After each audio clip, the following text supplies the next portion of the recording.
Guys, good morning. Pauwi na kami. Ha? Laman nun, ano yun? Ice? Sa likod ka naman ng motor. Sa likod ka ng motor.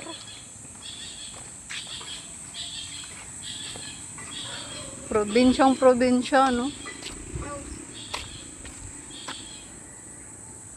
Ay ta. Hindi, nasa live ka. Ha? Ayaw mo sila, nag-enjoy sila sa akin nanonood. Hi guys, we're here to export. We're going home na kasi we're tired. So, antok-antok na. Di ko kasama. Want me to go here. Then, I'm so happy na. Ang ganda.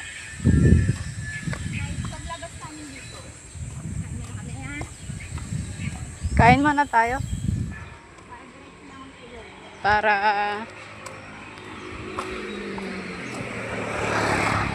slow connection. Ngati ako ro. Ako din.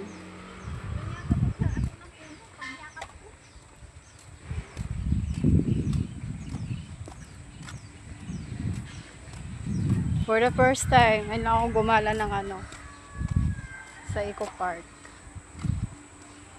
Kaya akong niyayaya nila. Dahil sa salaan.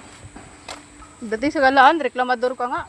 Hoy! Alam mo, pagdating sa Galaan, kasama ang lakad, di yung puro, sakay. Sumakay. Paano ka papayat yan kung puro ka sakay? Siyempre napapagod yung pa ako.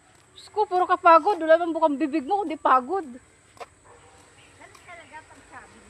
Pero pag kumain ka, napapagod. Siyempre napapagod yung pa ako, no? Pagdating sa kainan, hindi siya napapagod. Pero pagdating sa Galaan, gusto niya puro sakay. Hindi ka nga nagra-rice. Yung mga kinakain mo, puro solid. Wala din. Paano ka papayat?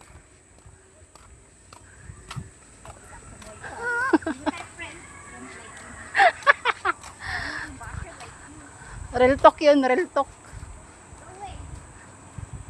Sige, pag tumba ka dyan, may sasakyan. Maging kwento ka na lang ng Eco Park.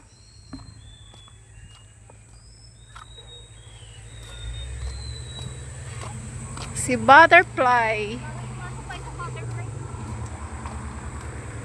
Uwi na kami. Bye-bye Eco Park. Today is my rest day.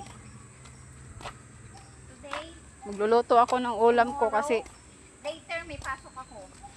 okay lang yan. Sanay ka naman sa puyat. Sanay ka sa puyat. Sanay ka matulog.